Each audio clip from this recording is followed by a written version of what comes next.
Bonjour et bon dimanche, vous ne le savez peut-être pas, mais si vous le savez certainement si vous suivez la chaîne, je ne suis pas que lecteur de comics, je suis aussi lecteur de manga. Ne me parlez pas de franco-belge, j'en ai eu quelques-uns mais vraiment très peu. Et je voulais vous faire une vidéo pour vous parler un petit peu d'Akira Toriyama, surtout de son œuvre Dragon Ball évidemment, parce que c'est un peu le... C'est pas le premier manga que j'ai lu. Le premier manga que j'ai lu c'est Akira tout court, qui sortait en kiosque dans des fascicules, qui était l'adaptation de la version américaine. C'était en fait Akira en japonais, le manga était adapté par des Américains avec les couleurs de Steve Oliff, et ça a été réadapté à partir de la version américaine en version française dans des kiosques directement en maison de la presse. Donc, moi j'ai acheté ça, j'aimais bien.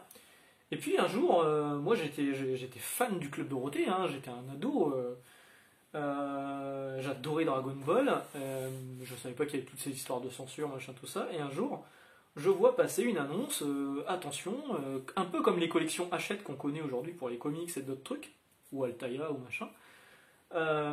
Glénat sort en kiosque des petits fascicules, alors les trucs que j'ai là, des petits fascicules de Dragon Ball qui vont coûter 18 francs, donc c'est moins de 3 euros, allez, enfin maintenant, hein. C'est des moitiés de volume japonais et ça sort directement en kiosque. Le premier numéro était un numéro double, ils offraient les deux premiers, là, le 1 et le 2, pour 18 francs, donc c'était plutôt cool. Et pour moi, c'était trop bien, quoi. J'allais pouvoir redécouvrir les aventures de Son Goku en version papier, et révélation, c'est carrément mieux que la version animée, à mon goût. C'est mieux que la version animée. Souvent sur les mangas, d'ailleurs, je préfère carrément la version manga que l'adaptation animée. Et donc des tout petits fascicules, ouais, c'est tout petit. Alors, je l'ouvre pas trop parce que ils datent quand même d'époque et ils ont un peu tendance à partir en couille. Donc ça date de 93, ouais. C'est sorti en février 93. J'avais quel j'avais 14, ouais, j'avais quand même 16 ans, 16-17 ans. Ouais, putain, j'étais déjà vieux. Voilà, donc ça c'était vraiment cool, ça a duré pendant 85 numéros. Alors je vais pas tous vous les montrer, parce qu'il y en a beaucoup, ils sont tous là, vous voyez. Chez les fans, je crois qu'ils appellent ça la collection arc-en-ciel. Voilà, parce qu'il y a plusieurs couleurs, machin, tout ça. C'est ressorti par la suite dans des volumes un peu plus gros, qui sont l'équivalent de ce que je vais vous montrer après sur Dr. Slump, des volumes comme ça. Cette collection, c'est d'ailleurs la seule qui existe encore aujourd'hui en librairie, dans cette maquette-là, parce qu'il y a plusieurs éditions françaises de Dragon Ball. Il y a donc l'édition en sens de lecture français qui est dans cette maquette-là. Il y a l'édition en sens de lecture japonais qui est fidèle à la version japonaise. Et il y a la Perfect Edition, format un peu plus grand avec des pages couleurs, sens de lecture japonais également. Mais donc quand ça sortait en librairie par la suite, donc on réunissait les deux petits kiosques en un seul gros volume, plus gros volume, donc c'était l'équivalent de la pagination japonaise, et ça sortait après. Alors si vous comptez d'ailleurs, si vous avez commencé la série dans cette collection un peu comme ça, là, ne tardez pas parce qu'a priori Glénat va l'arrêter. Hein. Il semblerait que les ayants droit ne veulent plus que ça se fasse comme ça dans le sens de lecture français, donc il y a de grandes chances que ça s'arrête. Ça devait s'arrêter, il me semble, en 2020, ça continue encore un petit peu, mais ça ne devrait pas trop tarder. Voilà, donc en kiosque, ça a duré jusque 99, donc ça a démarré en 93 et ça s'est terminé en décembre 99, avec le numéro 85. Vous allez me dire, les calculs sont pas bons, Kevin. Oui, c'est normal, parce que, en fait, il y a 42 tomes japonais, donc ça devrait faire 84 numéros, sauf que le dernier tome, ou les deux derniers tomes étaient plus épais, tome japonais était plus épais, donc du coup ils ont fait un numéro supplémentaire, le numéro 85, qui est juste là, le dénouement. Dénouement qu'on découvrira qu'en fait, c'est pas vraiment le dénouement. Avec ce personnage c'est comment, c'est Oob, qui a jamais été réutilisé d'ailleurs. Hein. Voilà, donc Dragon Ball. Donc moi j'ai acheté Dragon Ball religieusement, ça sortait en kiosque, j'étais content. Et ils annoncent là, Glénat annonce quelques temps plus tard l'arrivée de Dr. Slump en librairie. Et bah, ni une ni deux, j'ai acheté Dr. Slump. Voilà, donc cette édition-là, maintenant cette édition elle n'existe plus. Il existe encore Dr. Slump, mais en perfect édition, un peu plus grand, avec des pages couleurs. Sens de lecture japonais. D'ailleurs c'est marrant parce qu'ils vous mettent un petit bonhomme là. Alors ce petit bonhomme, là c'est Harale, ouais. Ils vont mettre un petit bonhomme qui vous indique le sens de lecture.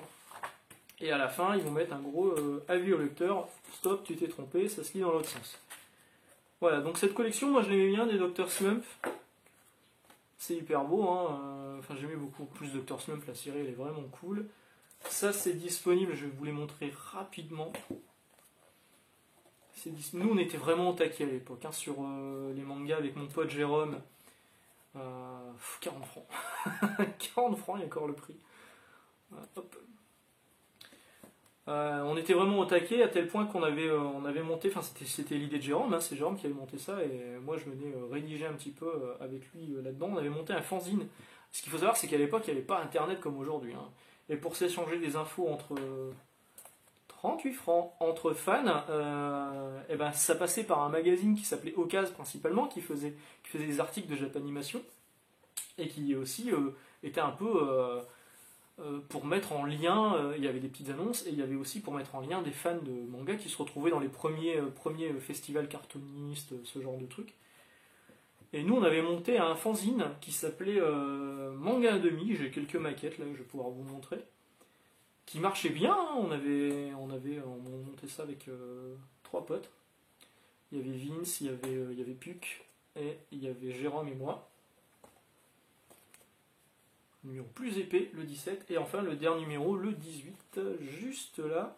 Donc oui, Manga à demi, ça c'est juste la maquette, hein. Le format était beaucoup plus petit, c'était un format vraiment petit. Ça c'est le premier numéro. C'était le format que vous voyez là en fait. Poum, poum, poum. On vendait ça par correspondance, on avait des trucs sur Ocase, on vendait ça à des gens qu'on connaissait aussi au lycée. C'était cool et on avait des scoops, hein. On avait des scoops. On avait un mec qui dessinait pour nous aussi, Bastard. Donc ça c'est tous les mangas d'époque qui cartonnaient, parce que moi comme un con, quand je me lançais dans le manga et je me suis dit, vu le nombre de mangas qui sortent, tout ce qui sort je vais l'acheter. Donc j'ai acheté en un demi, j'ai acheté Bastard, j'ai acheté Dragon Ball, j'ai acheté Striker. Striker, je l'ai encore d'ailleurs. Ouais, hop. Ça, c'est une relique d'un temps passé, hein. C'est même pas un manga complet en fait, c'est une partie du manga, il n'y a jamais eu de suite. Tome 1, il n'y a pas eu de tome 2. J'ai acheté Black Magic. Black Magic, ça arrivait chez Tonkam, j'ai acheté Video Girl Eye, j'en avais parlé dans une vidéo.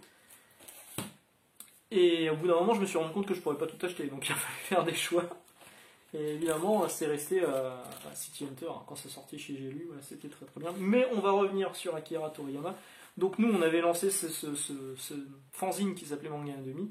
Ça serait pas mal d'ailleurs si un jour, moi et Jérôme, on faisait une vidéo pour revenir sur l'histoire de Manga à demi, si ça intéresse des gens. Et moi, il y a même un moment où j'avais fait un peu sécession, on était toujours potes, hein, et je continuais à bosser un petit peu avec eux sur Manga à demi, mais j'avais fait mon propre truc qui s'appelait Mortal Manga. Ouais, c'était original. Où je faisais des traductions approximatives de mangas inédits en France, en français. Il y avait notamment Frogman de Eugene. Si vous êtes fan de Eugene, je vous reconnais les petits coquins. Et lui, pareil, Jérôme avait fait une traduction d'un chapitre de Dr. Slump avec le fameux Time Slip, la machine à voyager dans le temps. Il avait traduit et alors lui, il faisait vraiment des études de japonais du coup, et il avait intégré dans Manga à demi. Mais on avait vraiment des trucs cool, hein, regardez. Il y a un moment, on était passé à la couleur, on avait de la couverture avec Magia. C'était une bonne période, ouais, c'était vraiment cool. Alors ensuite, qu'est-ce qu'il y a eu d'autre chez Akira Toriyama? Donc il n'y a pas eu que Dr. Slump, il y a eu les histoires courtes de Toriyama, qui ont été adaptées en français, donc 3 petits volumes. Je crois qu'ils sont encore disponibles au niveau des libraires, à surveiller. Celui-ci date de 2005. Je l'ai acheté en 2005, je l'ai payé 6,40 €. Aujourd'hui, un manga, c'est plus cher que ça. Alors oui, j'ai un problème de coupure sur la dernière page. Ça me gêne pas plus que ça. Donc ça, c'est des histoires courtes avec des trucs vraiment cool qui vraiment vont annoncer ce qui va être par la suite Dragon Ball. Et vous avez ce personnage, là, je crois que c'est Ashman. Je vais vérifier que je dise pas de conneries. Je crois que c'est Ashman. Qui a donné lieu, qui a inspiré du coup... il y a eu 3 jeux Super NES, il me semble, sur Ashman. Ils ne le précisent pas, évidemment, ils ne vont pas le préciser. Hein. Ils vont pas le préciser. Fin de l'épisode. Alors c'était un peu... Gogo Hackman, pardon, je dis Ashman. Ashman, non, pas du tout. Ashman, c'est de Yukito Kishiro, c'est dans l'univers de Gunmu. Donc c'est Gogo Hackman, ouais. Donc il y a eu effectivement 3 jeux sur Super NES. C'était un peu sexy, hein. Il y a un petit peu des fesses. Voilà. Ça c'était vraiment bien aussi, je suis vraiment content de les avoir, ces 3 histoires courtes de Akira Toriyama. Il y a des trucs qui sont vraiment sympas dedans. Akira Toriyama, après Dragon Ball, quand il a arrêté, il a essayé 2-3 séries, mais vraiment pour se faire plaisir. En général, ça dépassait pas les 1 voire 2 tomes maximum. Il y a notamment eu Kajika, un tome unique qui est sorti chez Glénat aussi. Voilà. On reconnaît bien le style de Toriyama, c'est vraiment... voilà, c'est du Dragon Ball, hein, clairement. Hein. Ça c'est cool aussi, si vous êtes fan de Toriyama, Kajika je vous le recommande. Je vous recommande également Sandland, dont le personnage rappelle d'ailleurs un peu Gogo Eggman. Un volume assez épais, histoire complète sur une planète désertique avec un petit démon.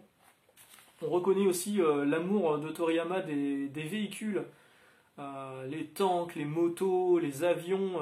Il a un souci du détail là-dessus, c'est vraiment cool. Dans la veine un peu plus humoristique de Dr. Slump, on a eu Kowa, avec un enfant démon dans une école de démons. Alors, quelques pages couleurs au début. Le style graphique, il est beaucoup plus minimaliste, mais franchement, c'est hyper plaisant. Et ça fait très Dragon Quest, en fait, au niveau de la rondeur du trait. Enfin, certains Dragon Quest, pas tous. Parce qu'il a travaillé sur les designs des jeux vidéo Dragon Quest. Voilà, Kowa aussi. Celui-ci, je crois qu'il est plus disponible. Il y a eu l'apprenti mangaka. Alors, celui-ci, il est un peu particulier. Parce que c'est pas un manga en tant que tel. C'est un explicatif, un peu comme l'art invisible pour les comics. C'est un explicatif de la création du manga de A à Z, avec les trames, avec les assistants, avec les... D'ailleurs, il y a une photo, regardez, il y a une photo de Toriyama, c'est suffisamment rare pour être souligné. Et ça a été publié au Japon en même temps que Dr. Slump, je crois.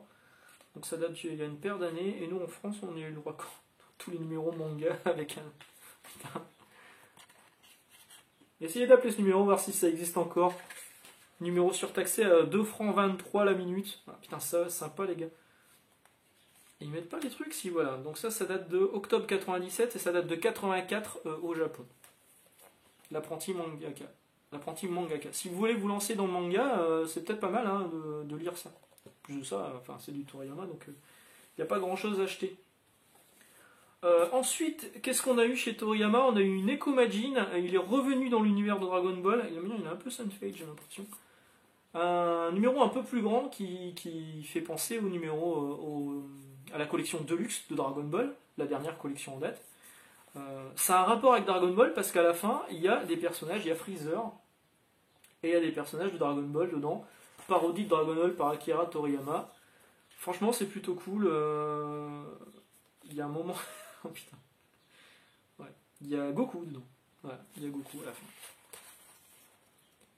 Chers amis complétistes maladifs comme moi, si vous êtes fan de Dragon Ball, il vous faut absolument un Echo Majin. Hein. Il y a eu ensuite Jacko je vais y arriver. Jacko the Galactic Patrolman, les origines de Dragon Ball, c'est un macaron là. Et ce personnage de Jacko, vous le retrouvez dans Dragon Ball Super, la série actuellement diffusée et publiée chez Glénat. C'est plus léger au niveau du dessin, c'est moins fou, mais bon, c'est du Toriyama, donc je prends, il y a quand même, ouais, voilà, il y a Bardak qui est là. Voilà. Ça, c'est encore disponible. Et à peu près en même temps que Jacko the Galactic Patrolman, cette fois je l'ai bien dit, on a eu le droit en France à Katsura Akira. Alors ça c'est particulier également, parce que Akira Toriyama ne dessine pas, il est juste au scénario, et c'est Masakazu Katsura, dont je vous avais déjà parlé, il me semble, dans une vidéo. Je vous en ai parlé ou pas? De Video Girl Air, je sais plus. Qui dessine. Et par contre le trait, les designs sont de Toriyama, et après le dessin intérieur c'est du Katsura, et on reconnaît clairement... C'est un mélange des deux styles, donc du coup c'est vraiment sympa. On reconnaît vraiment la patte de Katsura. Voilà, ça c'est pareil, c'est encore disponible. Alors il y a plusieurs histoires courtes à l'intérieur et c'est vraiment intéressant. Qu'est-ce qu'on a eu après? Alors on a eu Dragon Ball. Donc à partir de ce moment-là, Akira Toriyama il ne dessine plus vraiment. Il fait quelques designs, il ne fait plus de pages intérieures, c'est un peu dommage. Mais il laisse sa licence phare Dragon Ball aux mains de jeunes artistes, notamment Dragon Garo Lee, qui est là, qui a fait un What If sur Yamcha, à savoir moi comment je me suis réincarné en Yamcha, donc ça fait un peu penser à ce qu'il y a sur City Hunter. Il y a un truc un peu équivalent avec quelqu'un qui se réincarne dans le monde de City Hunter, qui s'incarne dans le monde de City Hunter, mais là c'est quelqu'un qui est fan de Dragon Ball qui se réincarne dans le corps de Yamcha, et donc il va changer l'histoire de Yamcha pour qu'il devienne un badass quoi. Et ça c'est vraiment pas mal aussi. Au dessin, Dragon Garo Lee, il a un style qui rappelle vraiment Toriyama au moment où c'était Dragon Ball Z un peu plus rond. Ça c'est bien, c'est très court. Hein. C'est toujours disponible chez Glénat. Il y a beaucoup de gens qui auraient souhaité que Dragon Garoli soit au dessin de Dragon Ball Super. Malheureusement, c'est Toyotaro. Alors moi je dis malheureusement, mais je m'en fous en fait. Le trait il est bien, mais on sent que ça a pas. Il manque un truc pour que ça ait la patte de Akira Toriyama. Là, Toriyama il est au scénario, soi-disant. Mais bon. Donc je continue à les acheter Dragon Ball Super juste par complétisme. Après, c'est pas non plus complètement fou, mais c'est pas nul non plus. Hein. J'ai lu des mangas bien pires que ça. Ça pour l'instant, il y a 13 tomes de sortie en français. Il y a beaucoup de gamins qui ont démarré Dragon Ball avec Dragon Ball Super, donc du coup, je pense qu'ils sont assez largués par rapport à l'histoire.